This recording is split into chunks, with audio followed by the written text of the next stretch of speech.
धर्म की बेअदबी के नाम पर किस तरह से निर्दोष लोगों को निशाना बनाना शुरू कर चुके हैं लोग, ये साफ हो गया है। कपूरथला के निजामपुर मोड़ गुरुद्वारे की जो घटना सामने आई थी, उसमें एक और बड़ा प्रूफ सामने आया है। इससे पहले एक वीडियो सामने आई थी जिसमें यह साफ नजर आ रहा था कि जिस शख्स को बर्बरता के बाद मार दिया गया है, उस शख्स की दिमागी हालत ठीक नहीं थी। हाल ही में एक वीडियो सामने आया है जिसमें गुरुद्वारे का जत्थेदार ये कहता हुआ नजर आ रहा है कि उसने सबसे पहले इस शख्स को गुरुद्वारे की रसोई में देखा, वहां गैस जलाकर रोटियां गर्म करके खा रहा था। अब आप सोचिए, अगर कोई बेअदबी करने की मंशा से गुरुद्वारे में दाखिल होगा तो क्या गुरुद्वारे में रोटियां गर्म करके खाएगा? वो तो वहां से भागना चाहेगा, लेकिन वो भागा नहीं, रोटियां गर्म करके खा रहा था। वही सोचने वाली बात यह है कि वो रोटियां जो 2 रुपए में, 4 रुपए में, 20 रुपए में, ज्यादा से ज्यादा 3 रोटियां 100 रुपए में हासिल की जा सकती थी, उन रोटियों की कीमत इस शख्स को अपनी जान देकर चुकानी पड़ी। वो सिख कौम जो दावा करती है कि गुरु नानक देव साहब ने एक लंगर चलाया था जो आज तक चल रहा है, उसकी सच्चाई सामने आ रही है।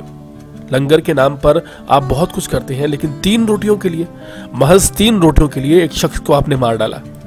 जो भी लोग इस पूरे कृत्य में शामिल हैं, वो ना सिर्फ इस शख्स के कत्ल के लिए जिम्मेदार हैं, बल्कि इस धर्म को बदनाम करने के लिए भी जिम्मेदार हैं, क्योंकि उस गुरु ने कभी ये नहीं सिखाया कि किसी से रोटी के लिए उसके साथ ऐसी अमानवीय घटना को अंजाम दिया जाए। श्री गुरु नानक देव जी महाराज ने अपने पैसे जो उन्हें बिजनेस करने के लिए मिले थे, उन पैसों से 40 भूखे लोगों को भोजन कराया था और लंगर शुरू किया था। और आज उसी धर्म में कुछ लोग बेअदबी के नाम पर बेकसूरों की बलि दे रहे हैं। ये कहां तक जायज है? और सबसे बड़ा हैरान करने वाली बात यह है कि एक निर्दोष की हत्या करने के बाद वहां तमाम लोग नारेबाजी कर रहे हैं और खुश हो रहे हैं, जैसे उन्होंने बहुत बड़ी जंग जीत ली हो।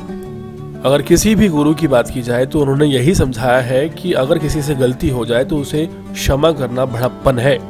और साथ ही गुरुओं ने तो हमेशा कुर्बानी दी है और निहत्थे पर कभी वार भी नहीं किया।